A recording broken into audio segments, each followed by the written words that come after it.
আসসালামু আলাইকুম। সত্যের কণ্ঠ 24 ফেসবুক পেজে সবাইকে স্বাগত জানাচ্ছি। আমি সাজেদুল করিম। আজ বৃহস্পতিবার ৩ জুলাই।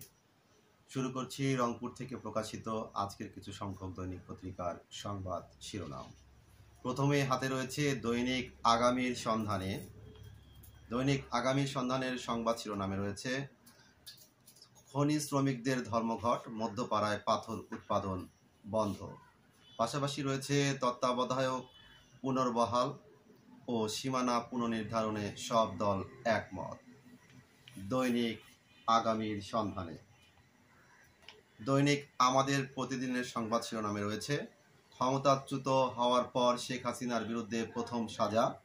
পাশাপাশি রয়েছে দেশ বিদেশ থেকে ছড়ানো গুজব, এক প্রকার অবিরাম বোমা বর্ষণ, ডক্টর ইউনূস। পাশে আরেকটি সংবাদ শিরোনাম সহকারী কমিশনার তাপসী তাবাসসুম চাকুরিচ্যুত। দৈনিক আমাদের প্রতিদিন।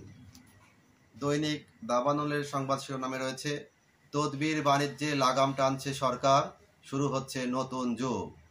পাশাপাশি রয়েছে শুধু ডিজিটাল প্ল্যাটফর্ম নয়, গণমাধ্যমও ভুল তথ্যের উৎস হয়ে উঠছে প্রধান উপদেষ্টা। দৈনিক দাবানল। দৈনিক বায়ান্নর আলোর সংবাদ শিরোনামে রয়েছে গণ অভ্যুত্থানের বিরুদ্ধে যারা ষড়যন্ত্র করছে তাদের প্রতিহত করা হবে, নাহিদ ইসলাম।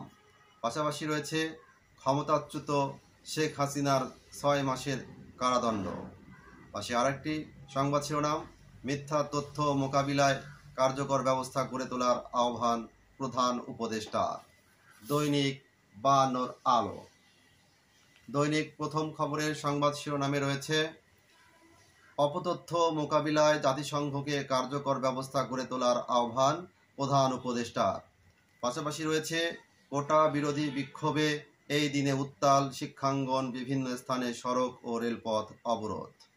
পাশে আরেকটি সংবাদ শিরোনাম বিচার সংস্কার ছাড়া নির্বাচনে যাবে না এনসিপি, নাহিদ। দৈনিক প্রথম খবর। এই ছিল রংপুর থেকে প্রকাশিত আজকের কিছু সংখ্যক দৈনিক পত্রিকার সংবাদ শিরোনাম। নিয়মিত সংবাদ জানতে চোখ রাখুন সত্যের কণ্ঠ 24.com ও সত্যের কণ্ঠ 24 ইউটিউব চ্যানেলে।